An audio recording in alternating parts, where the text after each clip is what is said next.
Welcome, everyone. It's really my pleasure and honor to host this Personalized Approaches panel for depression care.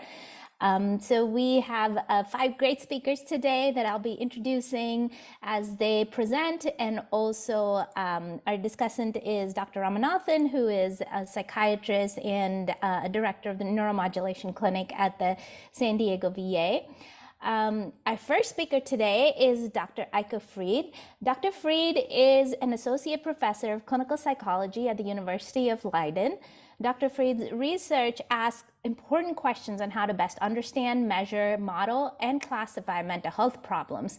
To do so, Eiko conceptualizes mental health or illness as emergent properties that arise from complex, dynamical, transdiagnostic, biopsychosocial systems rather than as clear-cut categories with simple causes. He's the perfect person to lead off this panel, and he will tell us about WARN-D, developing a personalized early warning system to forecast depression. Thank you, Eiko. Thanks so much for having me. I hope you can hear me okay. I'm in an Airbnb in France on vacation, so I hope the internet is good enough for the symposium. Let me know if there's a problem. As the first, so my slides are online here in case somebody's interested. Do send me an email if you want to know more. Happy to send the slides around.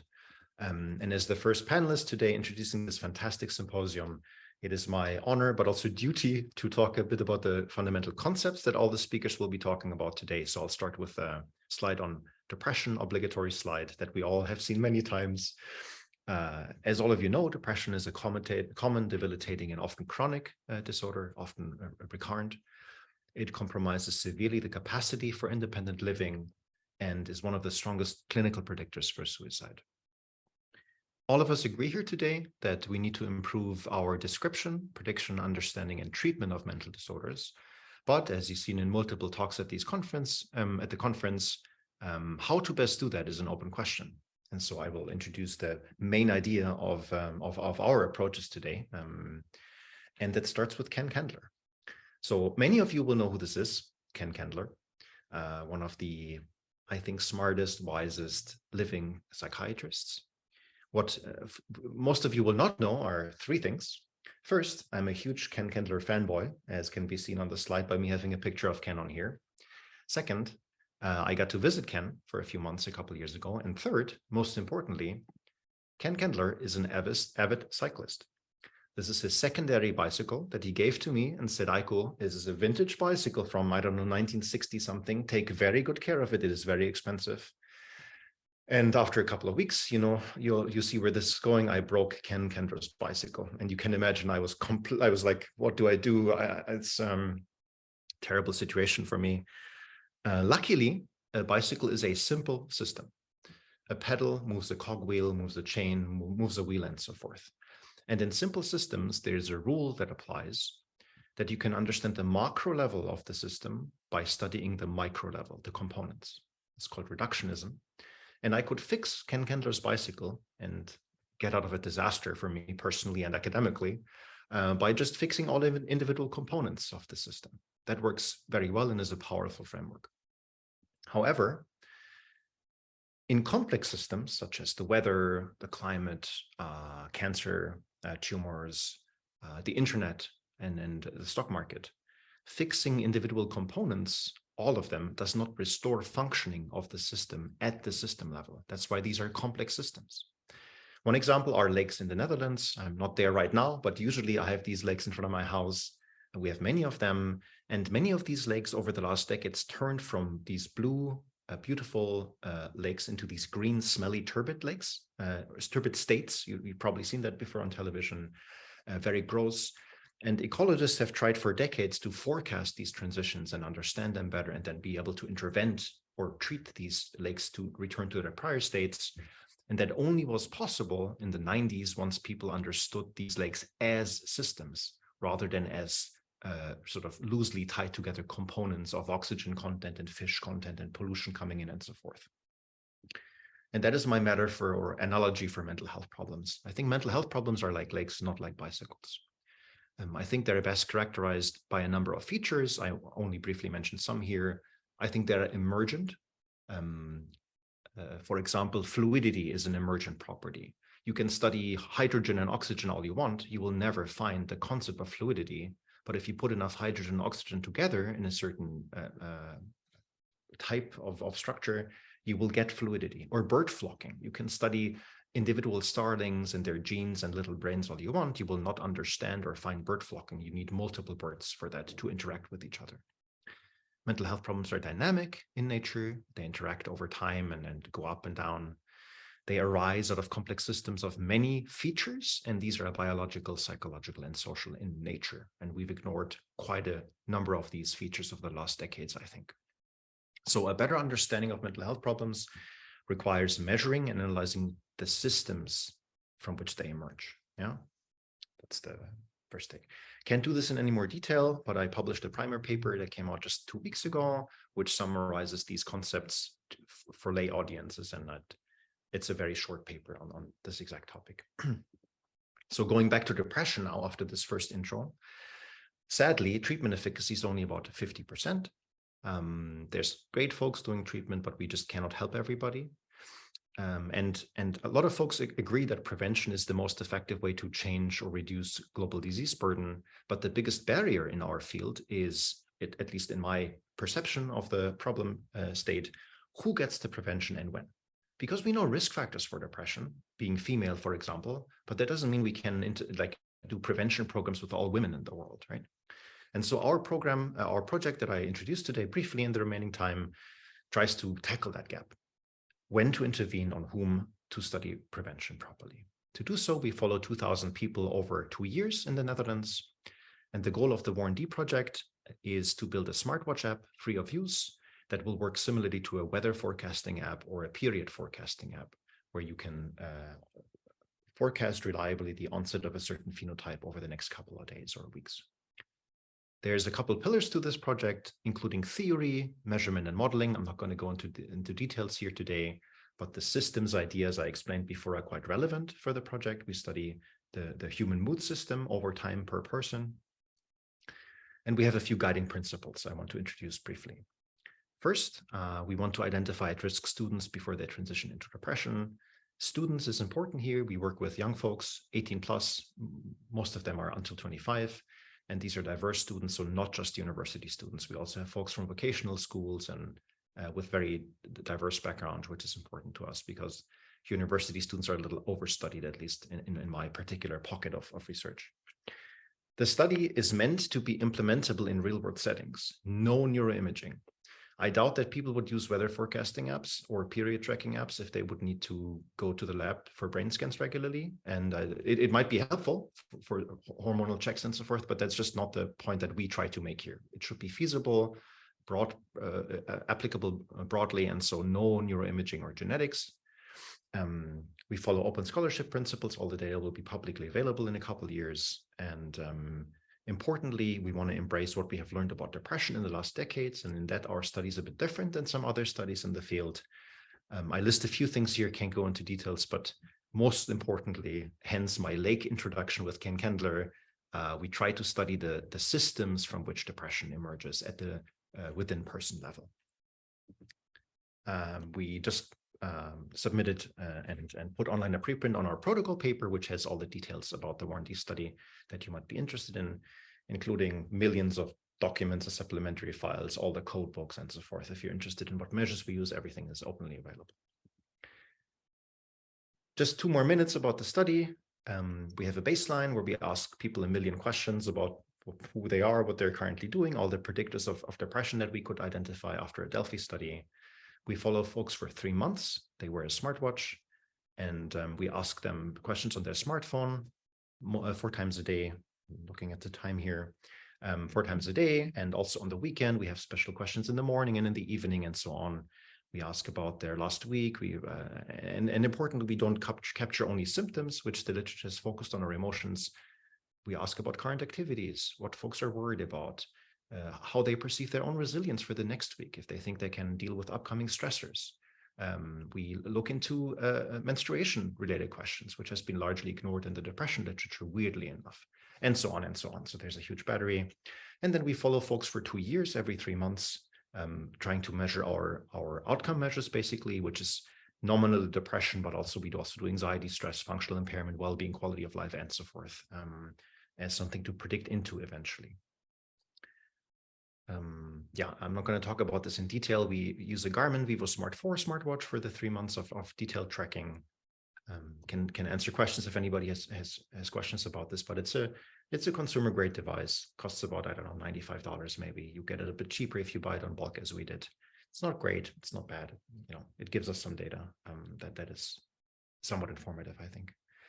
I'm going to skip the variables here. And yeah, if you're more interested, the protocol paper will tell you a few things. And we have a cute 4-minute video that a close friend of mine made, an animated video that describes the study that we use to recruit participants, but it's also, I think, for scientific purposes, gives quite a nice overview. If you're interested, it's on YouTube. And I think it summarizes what we're doing quite well. I want to end it here. I want to make sure we have plenty of time for other folks to give their talks and for discussions and questions of folks that are in the audience. I want to thank my team. This is just a very small part of the team. I didn't have the time to add all the other new interns and research assistants, and gathering data of 2,000 people for 2 years is a crazy amount of effort, as you can imagine. So thanks to my team, thanks to all the other folks being involved, from financial advisors to ethics boards and God knows what people making Instagram posts for us. And thanks to the audience members today. Thanks for our participants, most of all, and of course for the funding that I've received for the project. And again, you can find the short set of slides here. Thanks for having me today. Thanks so much. That was amazing talk. Your work is very influential, I think, for me and for many people. I talked to residents about it, and many of them already know about it. So that also says something about how we think about depression. I think you've been influential for that. So I'm going to start off with just the panelist questions that are coming in the chat. So the first question coming in from the chat is, my question is to Dr. Fried. Have there been any large-scale experimental studies verifying the idea that depression is a system rather than a syndrome? Excellent presentation, by the way. Thanks. Very, very good question. So when I apply for funding, I would say no. That's why we need to do it. And there's 2 very big studies on it. But I'm sure some people have done large scale things that they think themselves of being sort of systems approaches. And I don't want to belittle the fantastic work other colleagues have been doing, but really large scale work, I'm not sure. That's where we're doing the Warren D study. And that's where we're also doing a study in the Netherlands, like a 25 million, I'm not a PI or anything, I'm just involved, by Anita Janse, 25 million euros from the government on a 10-year project on trying to map out folks' systems transdiagnostically, people with mental health problems, anxiety, depression, all the way to schizophrenia, mapping out their mood problems in a similar way we do it here in the Warren D study, and then figuring out if these systems that we estimate within people allow us to improve our interventions using, for example, targeted CBT and other programs to focus on the nodes in the system that, for example, control theory from engineering would tell us might be the best treatment target to reduce the activation of the other nodes.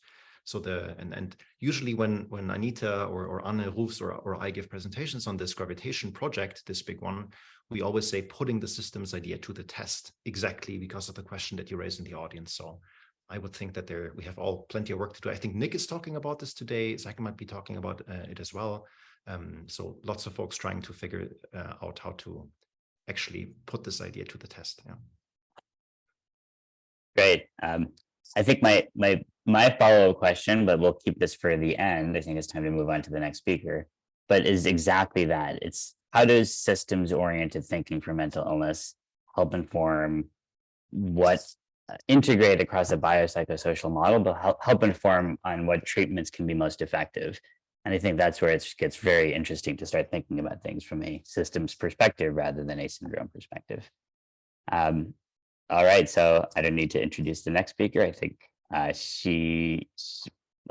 do a brief introduction. So Dr. Mishra is an associate professor at UC San Diego. We work together, so we also are married. So I have utmost respect for her as a person, but also for the work. I think this particular project I'm extremely excited about, and she'll tell you a little bit more about it.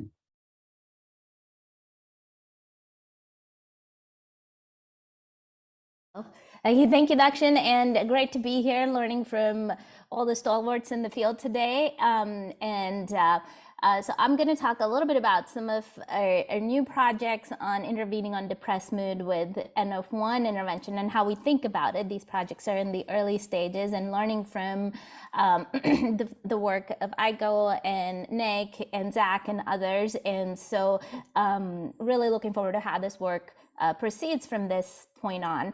I lead the NEAT Labs, and NEAT Labs really is looking into neurotech and digital tech for mental health. We're really a group of neuroscientists, engineers, and clinicians that tend to come together to answer problems in mental health. And together, given the diversity in the group, we really acknowledge and take the racial justice, inclusion, and diversity pledge very seriously. And the main question that we're talking about at TIPS and today in the panel is that how are we representing mental health with scalable data? It's really an emphasis with scale because of, we want to be able to represent more individuals with data, use apps, use wearables, and use techniques that can really be cost effective within our community settings, as well as integratable within our clinical settings.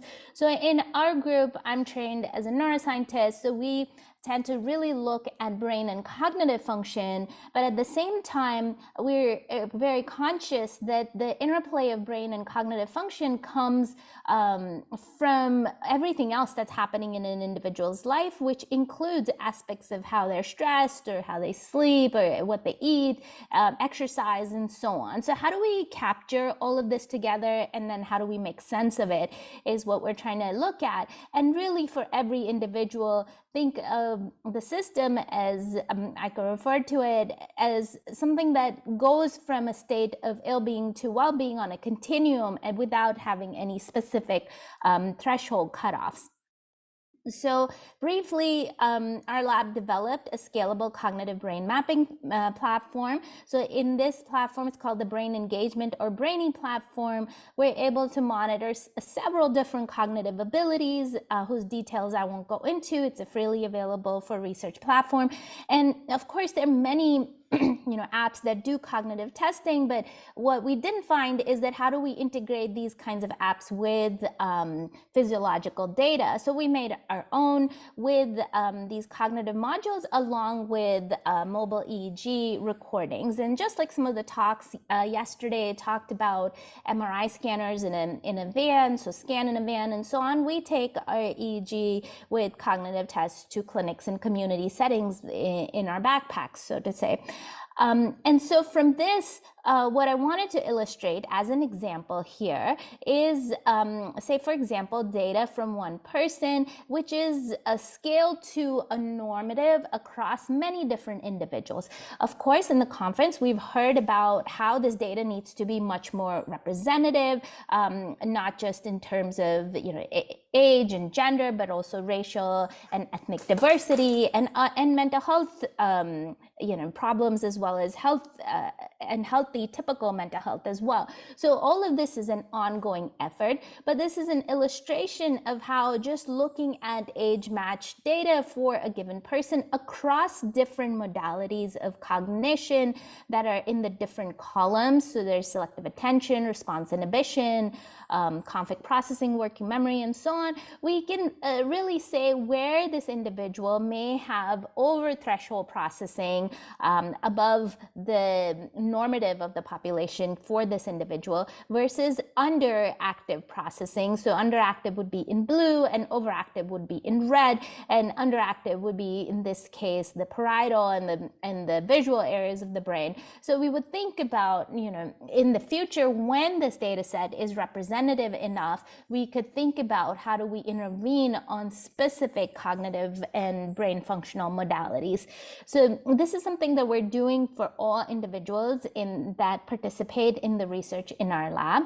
But at the same time, coming back to scaling this context of brain data with what is really happening in an individual's life, this is where we come together with other folks in the conferences, where we combine these brain and cognitive function and clinical mental health check-ins that can happen on a weekly basis with continuous monitoring of lifestyle that includes aspects of sleep, exercise, stress monitoring, diet, and mood and attentional tracking. Some of this is subjective to the individual from ecological momentary assessments, and some of this is objective, that is obtained from smartwatches as passive data.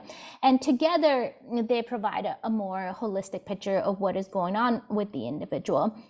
What we want to do with this data, as we published in a paper last year, is that really try to look at N-of-1 models, and this is something that is actually our next speaker, Nick Jacobson's expertise, and he's going to talk a lot of more nuances about this.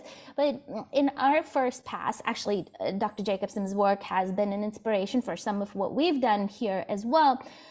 What we wanted to do here was to take this data and distribute it in a non-burdensome format for the individual, in that participants can make these trackings within 1 to 2 minutes at every touch point. It's not more than that, and then create N-of-1 models that are really longitudinal and deep phenotyping of that individual's data alone.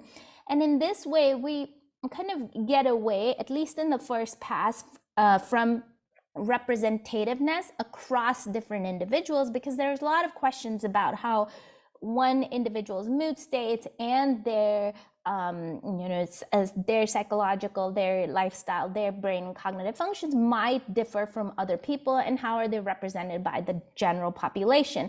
So in this case, when we consider one individual's data alone and we're looking at N-of-1 models, we get away a little bit from that cross-sectional comparison across different individuals.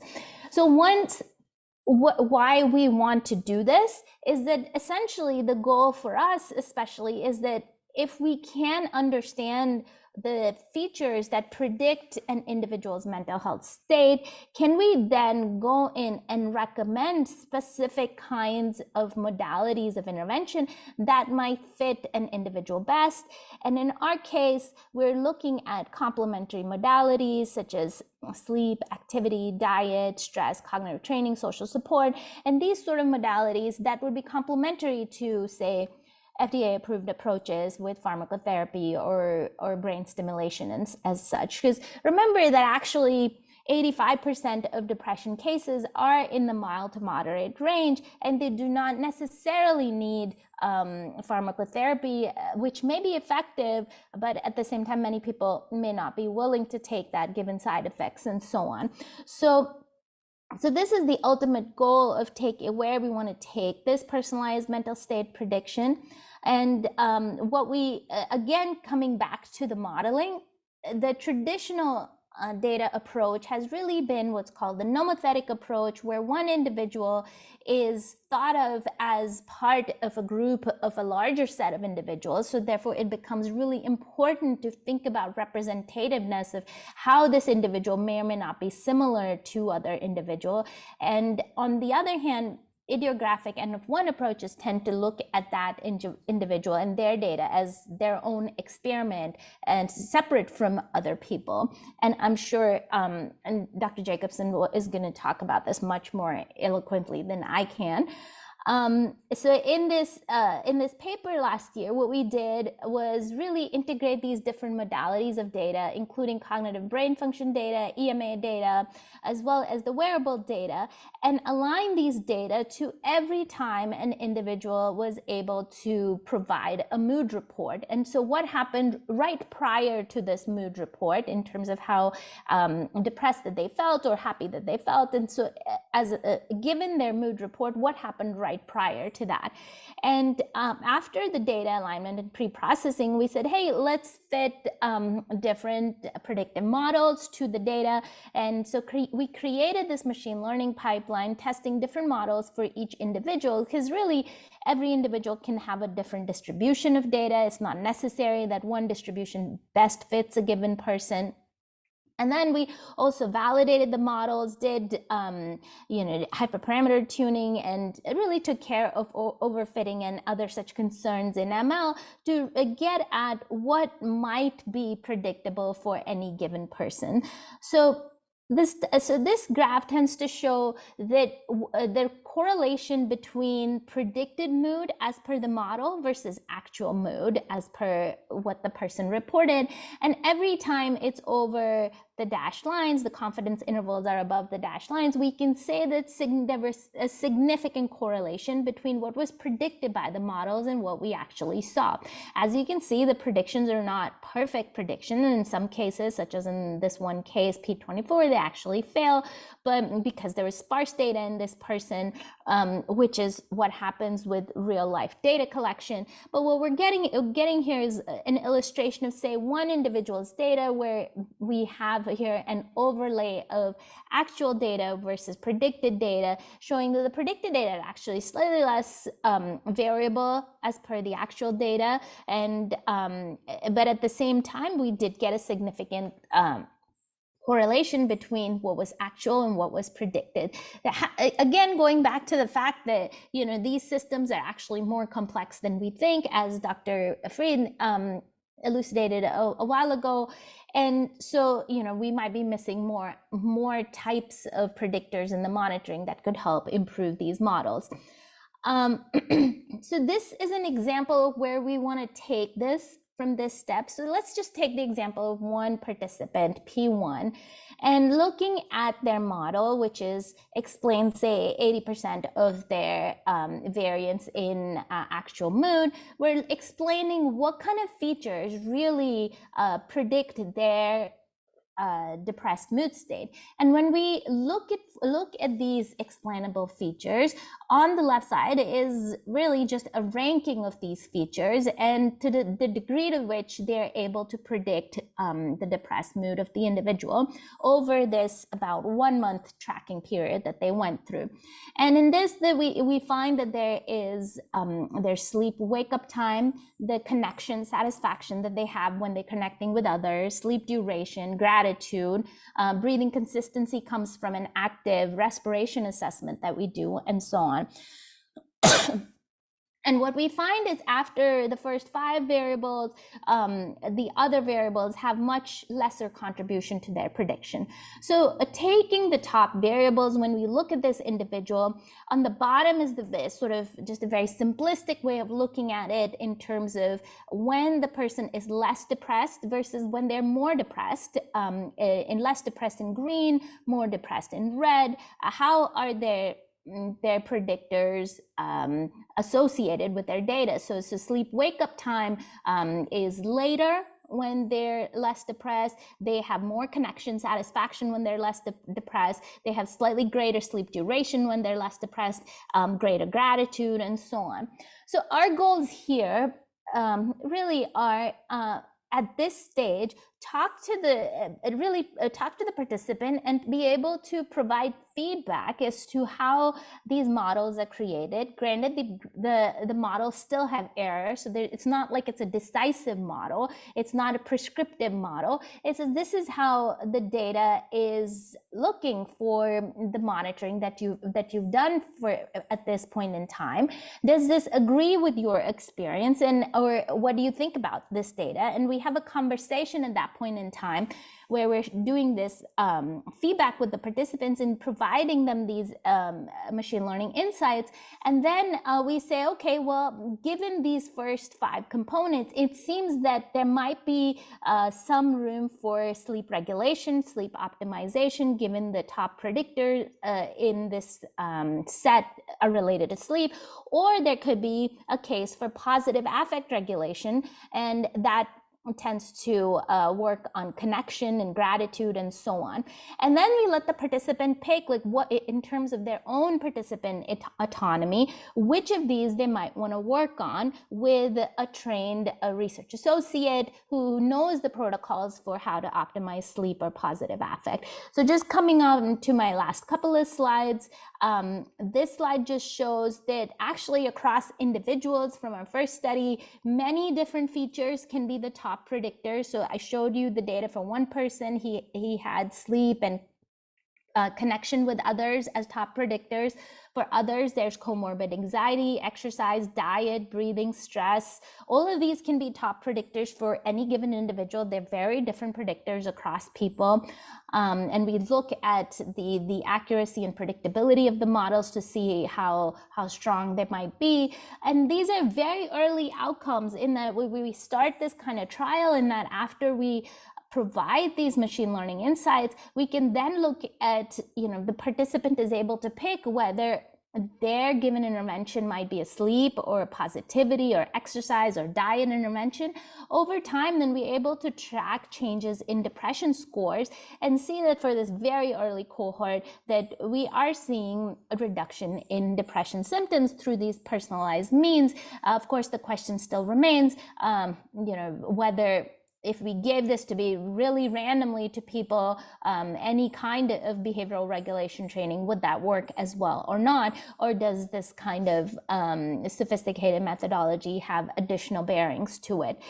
So I know my time is up, but all I wanted to get at is that using these approaches with data and modeling, we really want to create a closed loop system where individual wellness can be optimized, and where we're not just collecting data from individuals, but also enabling individual feedback and empowering individuals to be able to take control of their own behavioral states, as can be informed by data. Great. With that, I'd like to thank everyone in the lab and doing this really exciting work, and happy to take any questions before we go on to our next speaker. Great talk. I think we should move on. There are no questions in the discussion panel in the chat, and we should move on to the next speaker just so we can save time at the end.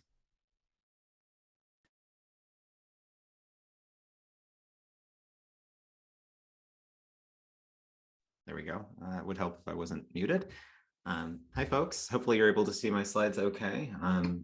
Nick, I have a short introduction for you. Oh, sorry. No, that's okay. But yes, so let me just say how great you are. So our next speaker is Dr. Nick Jacobson. Dr. Jacobson is currently an assistant professor of biomedical data science and psychiatry at the Geisel School of Medicine at Dartmouth. He's also the deputy director of the Treatment Development and Evaluation Core at the Center for Technology and Behavioral Health at Dartmouth. He has spearheaded several pioneering publications on quantifying depression and anxiety disorders. And today he's going to tell us more about individualized modeling and how depression is a heterogeneous and constantly evolving dynamical system. Thank you, Nick Jacobson. Thank you. Thanks, Dr. Mishra. All right. Well, thanks for organizing this panel. I think it's been wonderful, and I think fortunately for me, Dr. Fried and Dr. Mishra have covered on major topics that my talk was hoping to cover, so that'll save some time, so we may be able to actually skip over some of the topics in some detail and expand on other aspects. I do want to acknowledge that this work was supported by the National Institute of Mental Health through an R01 award, and these views are my own. Eiko covered this, but just in case you missed it, depression is common and it has huge impacts for health and global disease burden. So we should study it. So when we think about depression, Eiko mentioned this briefly, and Dr. Mishra also mentioned this some, but the common conceptualization that we've had as a field, majorly informed by the DSM, is that depression happens most of the day, nearly every day. And when you actually measure folks with major depressive disorder who meet a full diagnostic criteria through our psychiatric interviews and our gold standard assessments, and you actually measure their depression symptoms, these most of the day, nearly everyday folks don't experience depression like that. It actually varies very quickly. So if you measure folks in their daily life, when we've analyzed that data, about 75% of the variation that happens across some longer studies happens within days. Like 75% of that variation happens within days, as opposed to this across weeks and contained within discrete episodes. So these don't really fit the data actually very well, which is important, and I'll build on why that matters. But we're really missing the mark in our conceptualization of depression, which I think matters. When we start thinking about changes in depression symptoms, we can think about how depression has also been operationalized kind of traditionally, where each depressive symptom is really thought of as interchangeable. It all just matters the number and the severity of depressive symptoms that you've got, and it doesn't so much matter which one you have. So if you look at diagnostic criteria, if you have 5 of 9 and you've got the core symptoms, you can meet criteria for a major depressive disorder, as long as there's also sufficient impairment or distress. But when we actually think about that 5 of 9 approach, when we look at the evidence, I think Eiko has been making, or Dr. Fried has been making a case in the past decade that's been very influential in the field, is to start thinking about these symptoms as something that can be interrelated and actually act as a system themselves. So Eiko expanded on this much earlier, thinking about how different aspects of seasonality could be produced, and think about it as systems and weather events. When we think about this, because of how they interact, they can be fairly unique and can manifest fairly differently from person to person. There's mathematical theorems about why and how we can extrapolate from one person across others. And Dr. Mishra did a great job of talking about idiographic models. But the general, I'm therefore not going to dive super deep into those waters because these have already been touched upon. But the idea that we're going to talk about here is that heterogeneity can be vast across one person to another in thinking about these as systems. And so MDD is quite literally for an individual and across individuals more than the sum of its parts. And one of the big things that has been assumed in a lot of network science to date is that we have a system that is fixed. So that the system itself explains dynamics, so explains relationships between variables. So one thing predicting another. But the idea, often assumed based on methodological constraints more than anything, is that the relationship between, say, anhedonia predicting concentration difficulties doesn't necessarily change over time. When we study it, we're studying the changes in these things, but the relationships themselves are the same. And as I'm trying to illustrate with these little lines changing over time, it may be that actually the relationships between symptoms themselves actually also change themselves over time, meaning that the system itself may be changing. And we don't know that. We don't know that that is the case or not. There was one prior study of this that I wasn't actually aware of. That, thank you, Twitter, for pointing me in a new preprint that I think they scooped us by a couple of months, and I think it's great. But we don't have a lot of evidence about how major depressive disorders may function as a system and how that system may change, particularly over time. So I'm going to talk about some data that we have accumulated using the Tracking Depression study. And today, this is an ongoing study, an R01 study, where we are following folks and getting measurements 3 times a day for 90 days among folks that meet diagnostic criteria for major depressive disorder based on a structured interview, based on the SCID. And then they complete measures of the depressive symptoms and throughout that period using an adapted mobile version of the PHQ-9. We've got a lot of other components, but to date, we've had 105 participants that have completed the study. So I'm going to talk specifically about 5 of those participants to talk about in detail, and then I'll talk about kind of the bigger picture of the rest of the sample.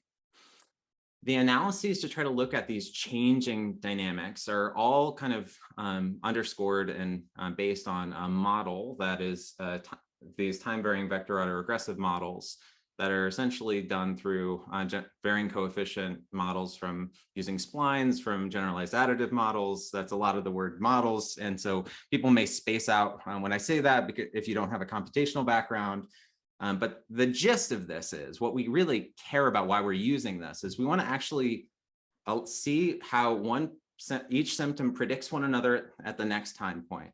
And we want just that prediction to be allowed to vary over time, to be allowed to change. And so I think it'll start being a little clearer as I actually illustrate this. So if this is a little bit hard to conceptualize, I think the picture of this will help to solidify this.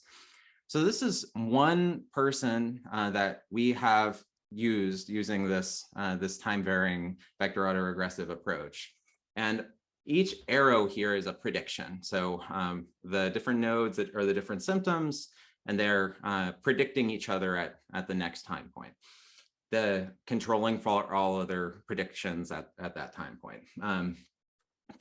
What you can see is that the arrows, both in size and intensity, change, and that the size of the nodes themselves, the symptoms, get larger or smaller.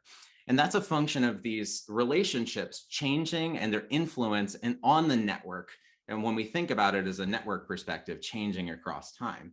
So this is one single participant, our first participant, and how their network changes across the EMA study. Again, there are 270 time points that we have measured across the 90 days. You can see this one participant, for example, has this very big change in the influence of concentration on their network. It really does change a lot of relationships change from being strongly positive to strongly negative. It goes from very influential to having no influence on the virtually no influence on the network. And you can see that actually other symptoms actually change as well in terms of their influence. So that's one participant that has kind of dramatic shifts. This participant generally looks pretty stable. This is a second participant.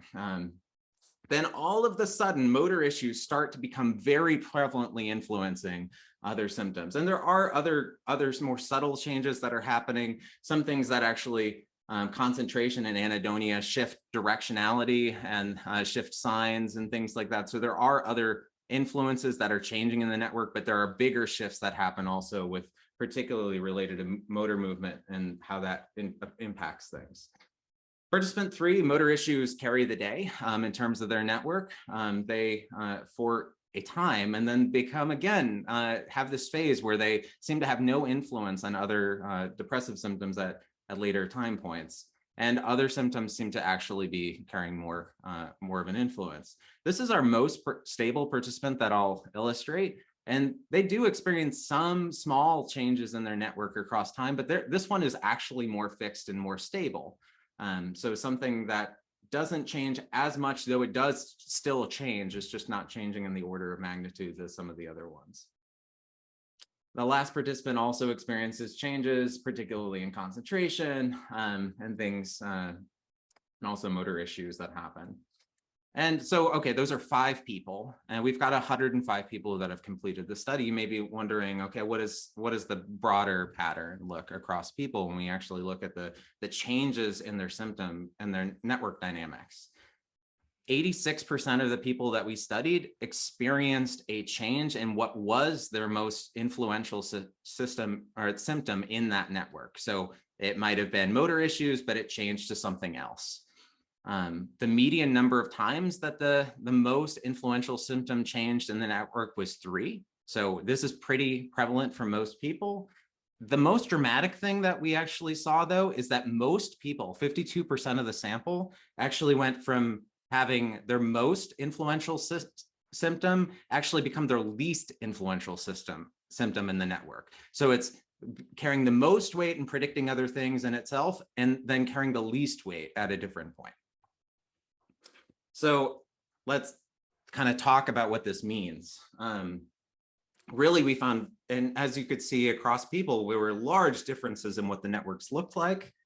We found that the networks themselves changed dynamically across time. They were not fixed, and that the most influential system changed dramatically across time. So most people actually had this experience from being the most central symptom actually predicting other things, and becoming the least influential. And so this, to me, speaks to MDD as this person-specific but ever-changing system. And that really has some really big implications towards the idea of what we should target in treatment, because many people and I are starting to think about these in causal pathways, and I think there is reason to think about that with some grains of salt. But if we think about these as potentially reflecting causal relationships, then the implications of these findings is that we are kind of playing a game of whack-a-mole that we have going on, where the system itself is changing constantly, and we need to actually be able to deliver the treatments very quickly, or else we're going to miss our opportunity. So I think that digital interventions are really the only way forward to act as quickly as what we're seeing these changes are for most people. And we've got a preprint on this. This is I'm happy to talk more and engage with folks. That this would not have been possible without the wonderful participants who've really been very great at jumping in and really becoming involved in the study. And I want to thank my lab for really doing this work and making it possible. Happy to take questions if we have time. Nick, that was great. I have a lot of questions, but I'm going to defer to the question and answer. So a few questions, maybe you can answer them. I'll just tell you all of them briefly. One is just, how do you know the directionality? So that maybe just explaining what those time variance models mean. Sure. Following up to this, are they showing the influence of changes within the day or across days? So how many time points are you looking at? Sure. Were the dynamic changes you showed periodic? If so, what was the period? Is there a relationship to circadian variations or other things like that?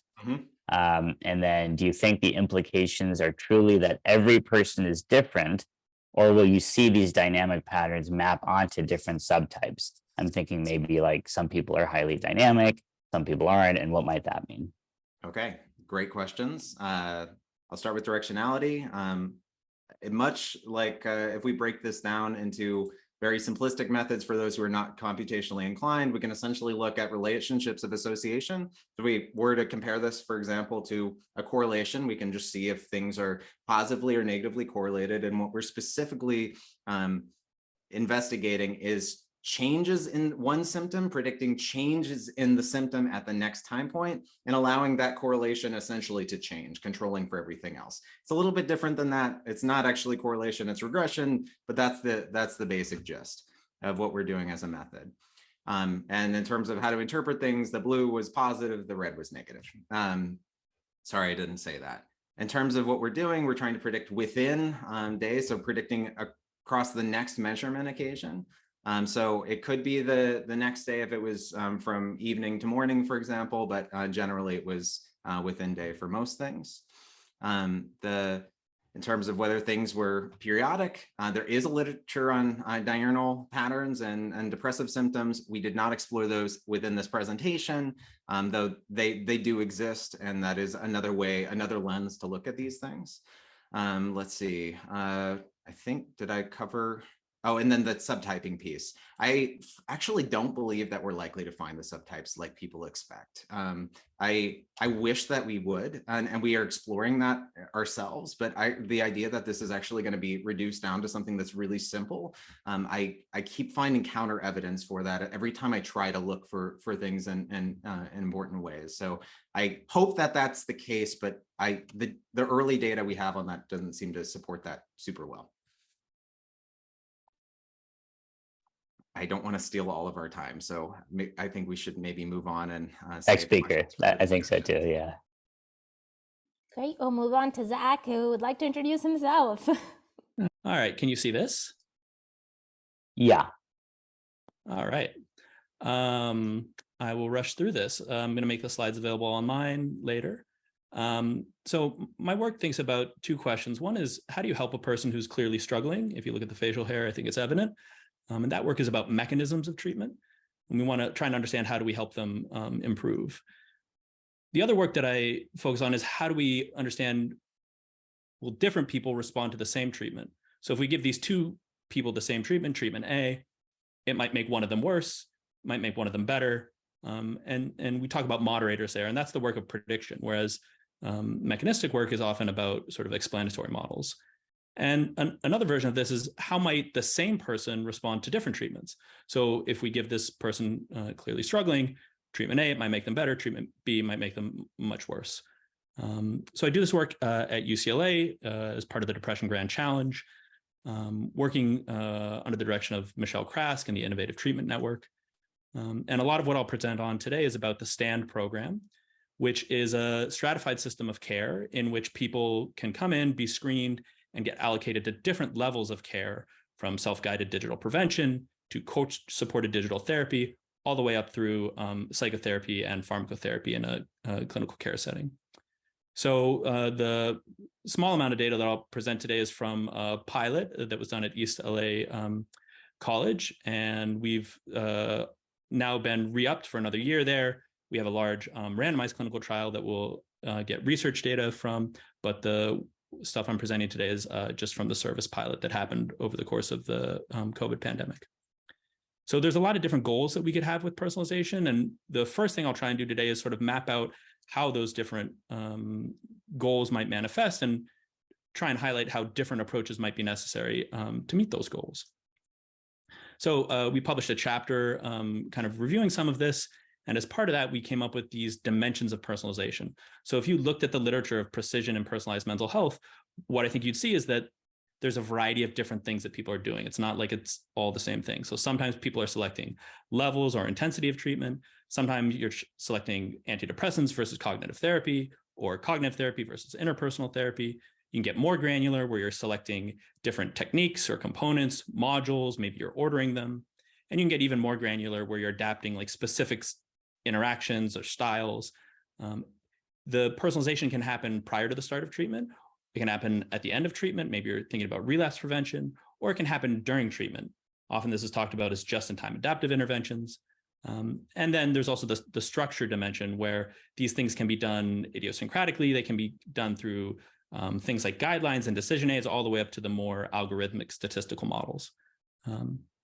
And the other thing that you'll notice if you look at this literature is that the extent to which data has informed these models, the way that they've been developed, really evolves over time. So we begin with sort of often clinicians having hunches. Oh, I saw a patient who seemed like this other patient, and they seem to do better or worse. Those usually evolve into theoretical models, eventually, hopefully, having data to support them. But the sort of gold standard that we'd like to drive towards in most situations are data-driven models, where you have statistical relationships between some factor and the expected outcome that can inform the decision directly. And that's hard to do. So these things often feed back and forth into each other as you gather data that can inform theory and so forth. But you want to drive towards eventually data-driven models. So what's an example of a data-driven model?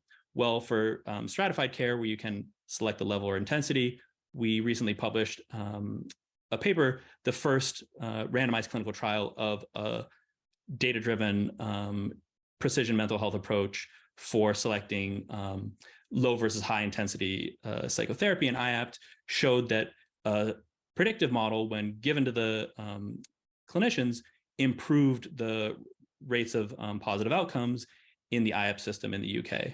So there were predictive factors that said this person is going to have a better or worse treatment outcome. And then based on that, there was a recommendation made about whether they should start in low intensity or go directly to high intensity. And that outperformed the standard of care, which was the clinical decision-making and the guidelines provided by the IAPT system. What's an example of a data-informed approach? Well, a lot of what we do in STAND is data-informed right now. So people who end up in clinical care, there's sort of a case formulation, and that selects which treatment they're given. And we'll give some other examples of how, for the people in the digital therapy, that can also manifest. So for the digital therapy, it can address a wide variety of different symptoms: anxiety, trauma, sleep, depression. We built it ourselves, so there's an enormous team who did a ton of work over the last 4 years that I had the privilege of leading.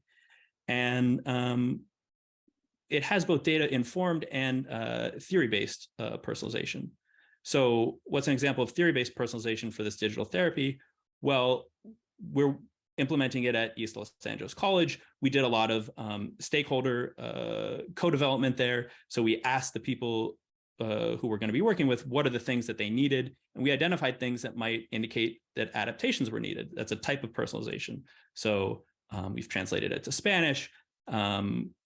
We identified that there were lack of diversity in the characters in existing digital therapy programs. So this was one of the programs we adapted.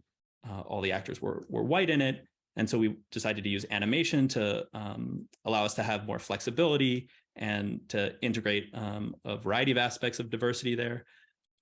We thought about how to do that without sort of making it tokenizing. We had an amazing cast of voice actors. We're in LA, so a lot of these people are on IMDb. And so we based the avatars on our voice actors, expanded it with incredible input from our team. And so if you want to see how these theory-based personalization decisions might look, this is a animation if it plays, which it's not, because we're not in presentation mode. They learn a technique about cognitive restructuring, and there's an animation that kind of walks through examples and explains the clinical concepts. This is the one for generalized anxiety disorder. And so the student is thinking about a paper that they have due. And if you instead are in the cognitive restructuring module, but you're dealing with post-traumatic stress disorder, there's a different version. If you're dealing with social anxiety, there's a version that has clinically relevant vignettes there. If you're dealing with panic disorder, clients will see sort of examples that explain the same clinical technique, but that are clinically relevant to their disorder that's being focused on. And so, I don't think we need a predictive model to say that if somebody's dealing with PTSD, you want to use a relevant example for them. So it's a form of personalization, but it's really kind of theory-based at that point. What's a data-informed version? Well, we came up with modules that are technique-focused, adapting existing evidence-based therapies. We ended up with 25 different treatment modules and are left with the decision, how do we determine who gets what module?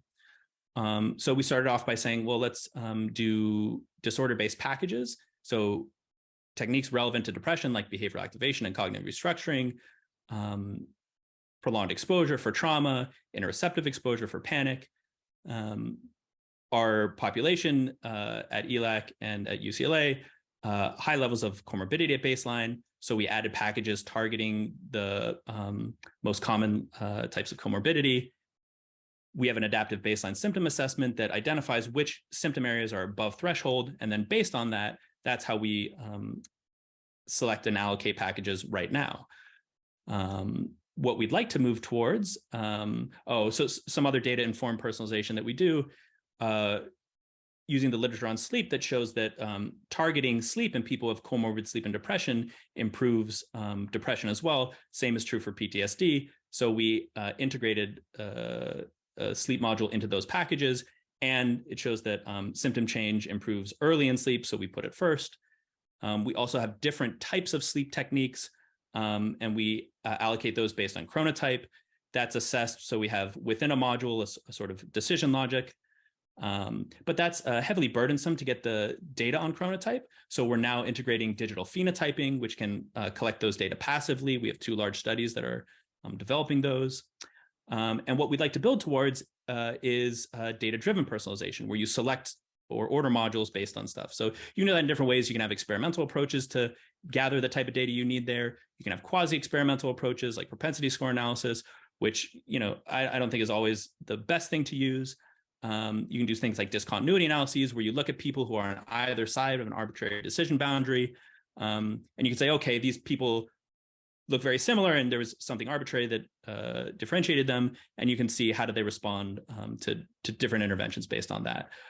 But really what we want to get to is modeling. There's a lot of barriers to understanding the mechanisms. I'm going to take one more of my minutes and eat into my question time.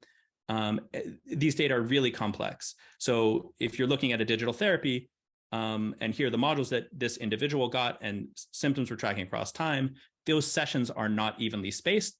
The module timing is different. The measurement timing is different. The coach sessions are different, right? So these are incredibly complex data if you're trying to model how change happens in psychotherapy. So if you think therapy is teaching a skill, learning it, and practicing it, that's a really challenging thing to capture in real world settings. So if we had a computational model, it might be tractable. So great work by Don Robinaugh and colleagues, positing a model of panic disorder and then showing how it could simulate response to CBT interventions. My question is, can we use real world data with an approach like this? Because that was with a computational model that was theoretical. So we gather rich data with the app that can track technique use, engagement, processes like rumination, and we can look at change across treatment. So we can see this as an individual, information from the coaching session about how that session went. We can do knowledge probes, and they can be self-report or objective. We can look at the sort of exposure tools to see how that person is responding to therapy, changes in expectations, and we can integrate all of that to try and do computational modeling. It takes a village, so I just want to acknowledge my fantastic colleagues, and sorry for almost going over. Wow, great, amazing presentation. That was just fabulous.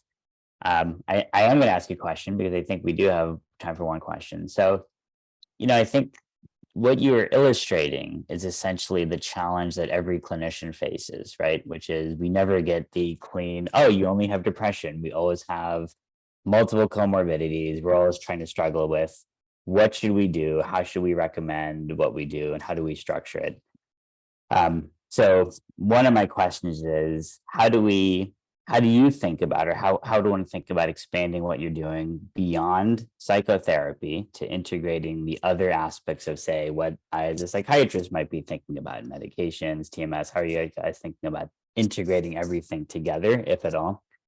And then the second question is just, there can be an impulse that I have when I see a patient like this to say, oh, let's recommend everything, but that can be overwhelming. And so how do you think about, if somebody's dealing with all of these things, do you have only so many modules somebody can be assigned? Is it sequential such that if they don't get through module one, they'll never get exposed to the rest of it, so it doesn't matter? So just kind of thinking those two, those are the questions I have. I'll try and answer them backwards. Those are great questions. So the modular approach starts to address that issue of clinical burden by saying, well, if somebody has comorbidity, instead of giving them package A and package B, you can take components and be more sort of efficient there. And how do you pick which components? Well, I think work by Aaron Fisher and Julian Rubel shows how potentially you could use time series network modeling to say which symptoms seem to be influencing sort of in a potentially causal pattern, and then target the most central or potentially causal symptoms first. You could also look at sort of response over time. And I think this transitions into your first question, which is how do we think about potentially using this in other disorders? Well, in other treatment contexts, if you have something, we're doing a project with Life Up, low intensity focused ultrasound pulsation, you could look at like early response, right? And use either digital phenotyping or self-reported data to say, can we see that this intervention is working or not? And based on that response, maybe you adjust it. Maybe the brain areas being targeted need to be adjusted, or the stimulation sequence. You could do the same with antidepressants, and that could be at the sort of digital phenotyping EMA level. It could be looking at the sort of brain reactivity. You could look at, we're doing neuroimaging repeatedly across treatments. You could see how is it affecting. Eiko made the point that like brain imaging probably not possible clinically, but what if you had digital phenotypes that reflected patterns of brain activity? And that's a way that you could translate those potential brain findings into something more scalable. So I think it is relevant across multiple treatment contexts. The question is, how do you actually implement it in real world settings if you can develop it? Very cool. Very cool. Thanks so much. Great, thank you, Zach. We're now at our last speaker. Our final speaker today is Dr. Jessica Schleider. Dr. Schleider is an assistant professor of clinical psychology at Stony Brook University. She leads the lab for scalable mental health and particularly focuses on youth mental health. She specializes in brief and accessible interventions to help reduce mental health problems at scale with a focus on adolescent depression. She will present on reconsidering precision treatment for digital single session depression intervention.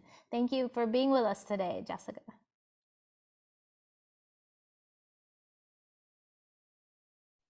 I shared my screen before unmuting myself, so yeah, adventures in Zoom. Looks great.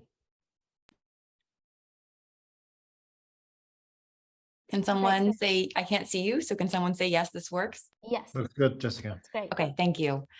So I'm really excited to be talking about this particular subject today. This is the first time I've kind of had this conversation in a public forum like this, outside of my own brain. So I'm really excited to be here.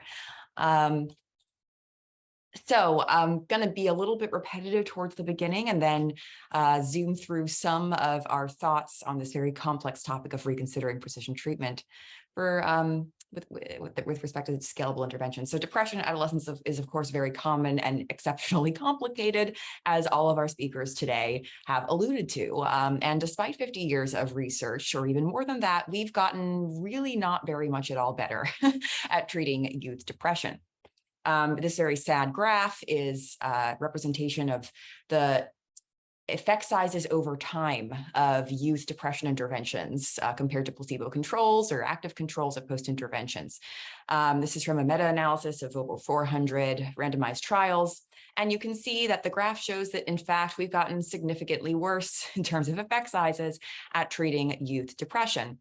There are many reasons that this might be the case in this particular graph, but long story short, we're not doing much better. So this challenge of low treatment potency, as in treatments aren't effective as we want them to be, is compounded by the low accessibility of treatments for depression. Young people with depression tend not to access any care whatsoever, with only 22% getting any form of consistent treatment, which is usually defined as more than 3 sessions in a year. So consistent treatment, even per this definition, is not all that impressive, especially with respect to the kinds of evidence-based treatments that we typically would want to provide. So there's a very pressing need for well-targeted and accessible youth depression interventions that can not only augment the effects of the existing interventions that we already know can be helpful, at least for some people in some ways, but also that offers something, ideally something with scientific support to those who would otherwise access nothing at all, which is a depressingly large proportion of young people. The Lab for Scalable Mental Health tries to fill some of these gaps. We aim to develop brief, single session, mostly scalable interventions for mental health problems with a particular emphasis on depression in young people. We try to figure out how they work and potentially, as I'll talk about today, whether treatment matching strategies or other approaches can boost precision and personalization of these single session interventions, and test new approaches to disseminating these programs beyond brick and mortar clinics, which we know are not the most accessible option for care.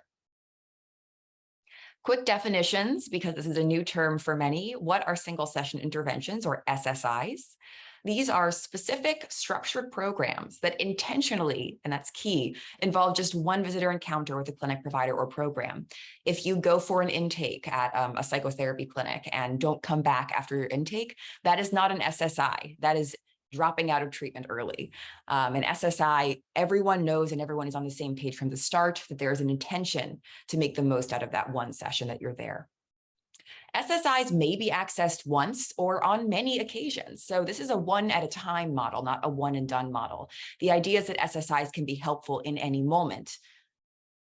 But in either case, SSIs drop the often false assumption that clients will return for additional visits and instill the belief that meaningful change is possible at any moment, however brief. And this is because in the US and Canada and Australia, the UK, and many other countries around the world, the most common number of sessions that folks attend in terms of specialty mental health care services is in fact 1. That mirrors how people engage with digital mental health treatments. Most folks will interface with something once and not return. So it's absolutely critical to figure out how we can optimize the utility and the potency of every moment that folks are accessing support. Decades of research tells us that exercise can help in some but not all cases as much as longer-term treatments.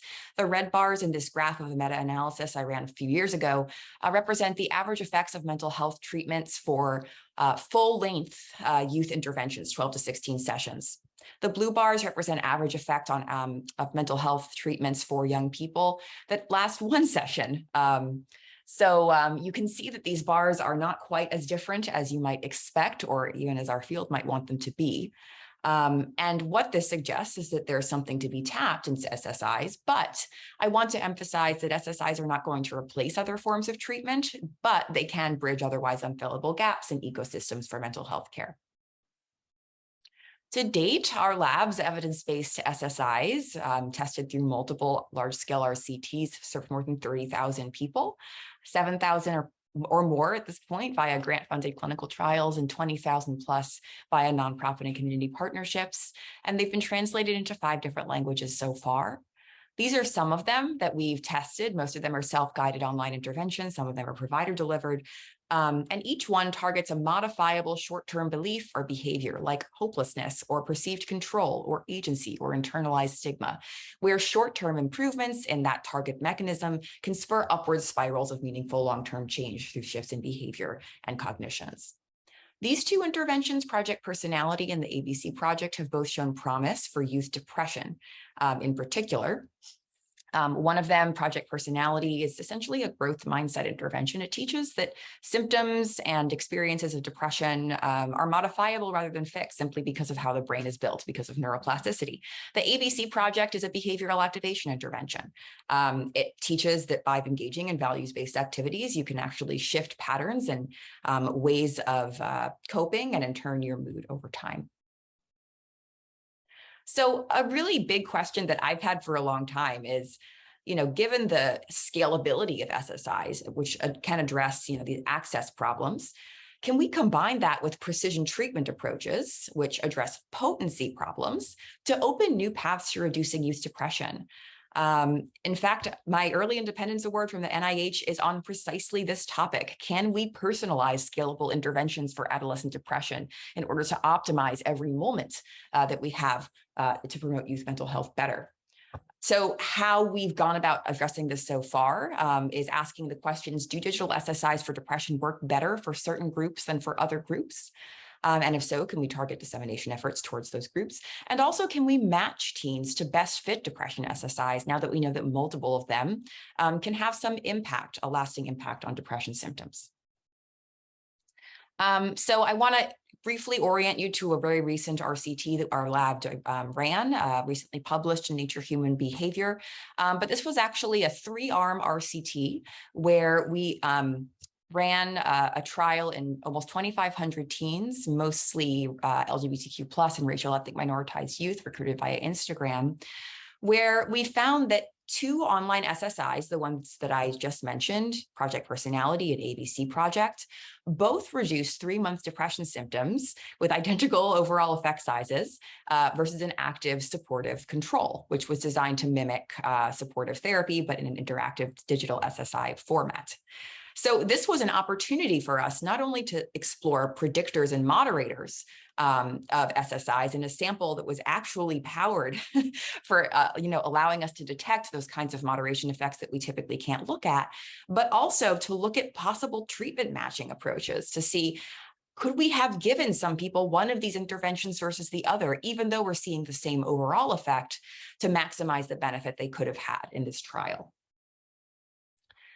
So we tested a lot of different moderators, but what I want to highlight first is neither SSI acceptability nor SSI effectiveness for either intervention differed by race, ethnicity, sexual orientation, or gender identity. And that's a really important starting point because we want to make sure that our interventions that have this potential for scaling aren't accidentally reifying or worsening disparities that we already see in response to and access to mental health support.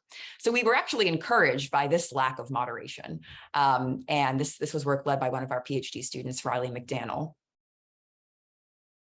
But what I also want to highlight is not just across that RCT, but across many other open trials and randomized trials we've conducted with this same set of interventions. Nothing has moderated SSI response. Some things that we thought might: baseline symptom severity. Neither in community nor clinical samples does this moderate utility of our SSIs. In fact, the only relation between symptom severity and any facet of SSI anything is engagement. People with higher symptoms tend to do them more because they're perceiving a need.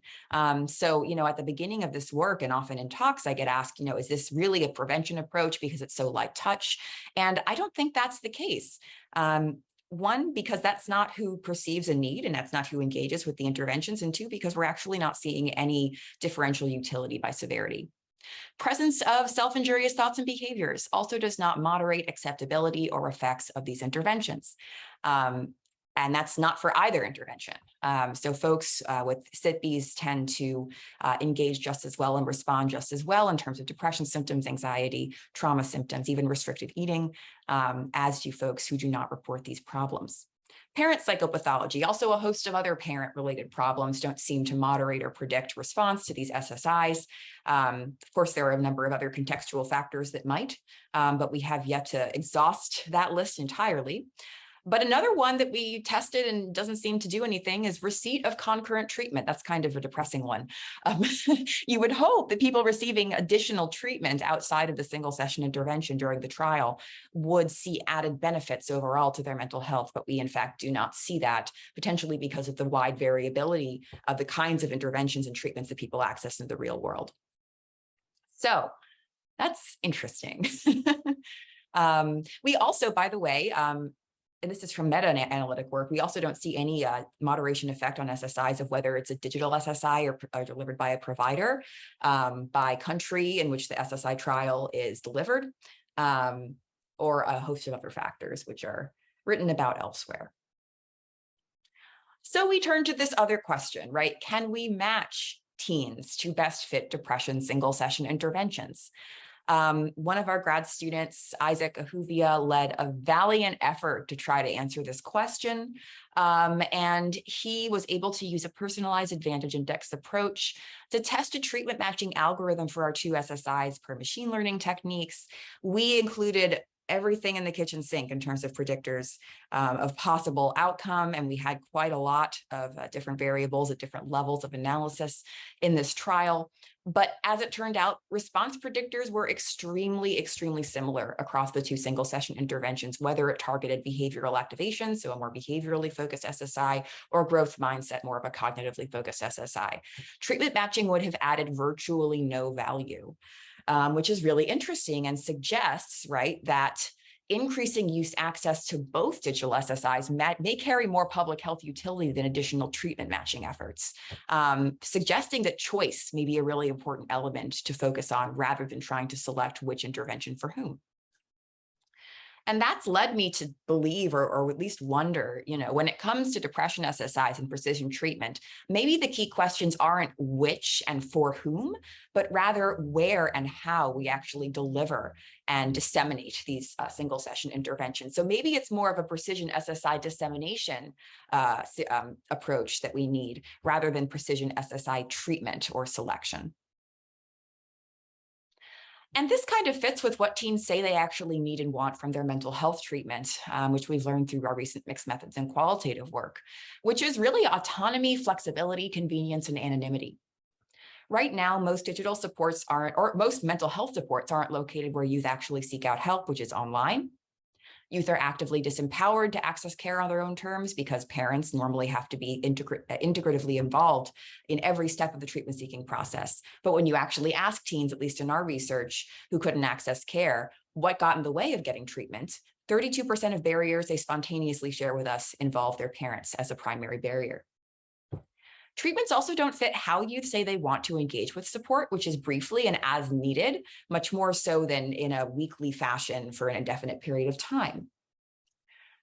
So we've taken these steps seriously in some of our dissemination efforts, which may point towards these precision dissemination strategies, have included embedding SSIs directly into social media platforms. So our lab has an ongoing partnership with a wonderful nonprofit called Eiko, and we shrank our SSIs down, including, retaining their key elements from 25 to 6 minutes, and embedded them into Tumblr, where they were completed 6,100 plus times within a year. And we actually found that within Tumblr, we found this benchmarking from our RCTs, we found that hopelessness reduced at least as much in our Tumblr-based SSIs as in our RCTs, but completion rates increased by 50% for our prior naturalistic dissemination efforts, which was really exciting to see. And maybe delivering these SSIs just in time when people search for things on Tumblr for depression or therapy or support or self-harm, that may be pointing towards a key moment of dissemination utility. Other ways that we've tried to promote anonymity and personal choice are by creating Project Yes, Youth Empowerment and Support, which is an open access, free, anonymous platform where youth can engage in SSIs on their own terms without giving us any information about who they are, and where they can share back advice about how they cope with mental health problems and how they would suggest others in need do the same. We've had thousands of users of Project Yes to date, with a relatively high completion rate versus most digital interventions. And this is translated into multiple languages. So we're going to continue to explore this sort of precision dissemination approach and see where it can take us. But those are a selection of thoughts that we have so far on what precision treatment really means in terms of low intensity digital interventions. Thanks to our whole team. We couldn't fit everybody on one page, but there are many of them and they're all wonderful. These are links to our programs, which are all open access and available.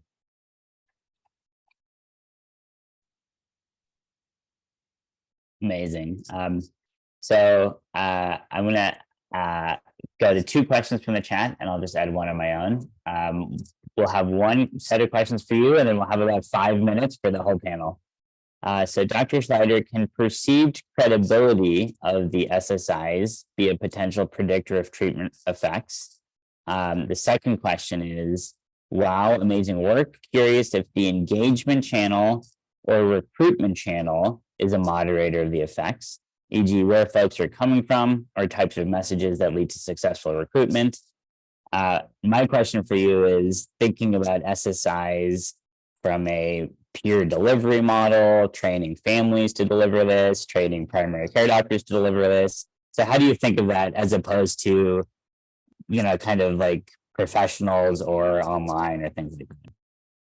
So to answer your question first, I only had 10 minutes and I already went over, but that's all part of our larger research program. We test both lay provider delivered SSIs, self-guided SSIs, SSIs for parents to promote, engagement with their kids in different ways. So happy to talk about that on another day and another panel, but it's all relevant to where we see this work being impactful and important.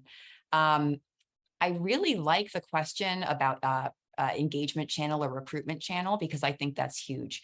And specifically, the reason I think that's huge is because it makes a really big difference whether youth personally choose to do a single session intervention or whether their parents tell them, we're doing a study now and you're going to do this program, even though you don't really want to, but I perceive a need that you have, so you're going to do this now.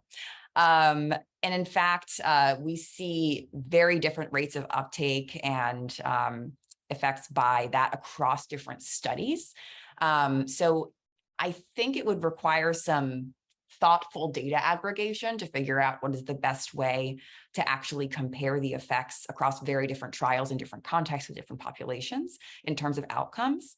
But I definitely think there's something to that, which is why I think targeting, certain dissemination channels and certain methods of getting these to folks and connecting them with SSIs is probably the most promising thing. Perceived credibility of SSIs is another really interesting question. We haven't, so in every trial that we've run, we assess acceptability and perceived usefulness of the SSIs.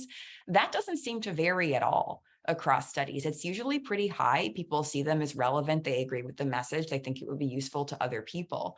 I think people who don't perceive credibility of the SSIs don't do them. So that might be a main difference, but we may not be able to see that in the effects because I'm not sure those folks are bothering in the first place. So yeah. I think those were the questions that folks had. Yeah, that's everything.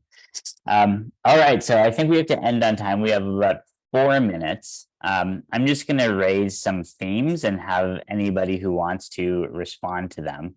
I think that the major issue in mental health right now, right, is how effective are our treatments, and many of them are not very effective. How accessible are our treatments, and again, many of them are not very accessible. And how do we think about data, personalized approaches, or non-personalized approaches to target those two big questions? I think what's been fascinating here is everybody has approached these different areas in very different ways.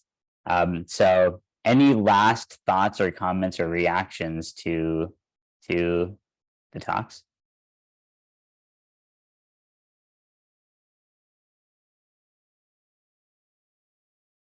I thought it was really interesting to learn from each other. Also, like, just how Nick talks about the temporal dynamics being so fast, and then Jessica, you've talked about the the efficacy of SSI. So it's like, if you're thinking about, we can do real-time predictions and we really accept that it's a dynamical system that's constantly changing, then SSIs or thinking about a lot of our interventions in this brief touch point space might be something that we move towards. So I thought that was kind of interesting.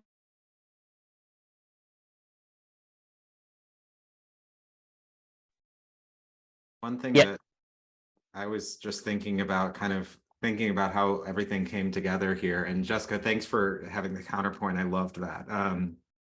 To personalization and component ways that personalization could or could not matter in this space. And honestly, I think that we should all continue pursuing different avenues, frankly, because I think that most folks don't receive much of anything, and different scalable methods probably can all be deployed simultaneously and impact different populations and have their efficacy and different ways of working.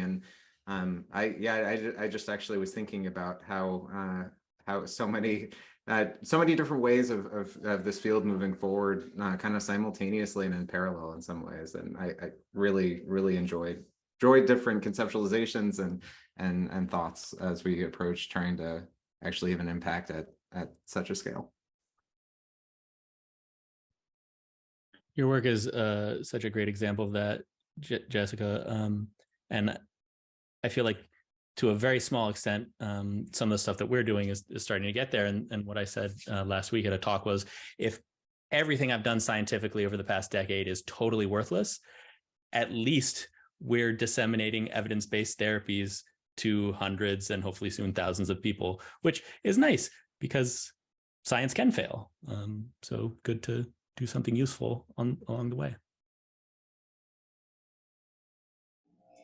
Well, I think it's our last minute, so thank you everyone for joining on this. You guys are doing all this really stellar work and learned so much this morning. So just want to give a shout out to our keynote speaker who's coming up with Sandeep Datta, and he'll be moderated by Justin Baker. So check that out, and also there are some interesting relevant panels coming up, and we'll keep this conversation going offside this panel. Thanks everyone.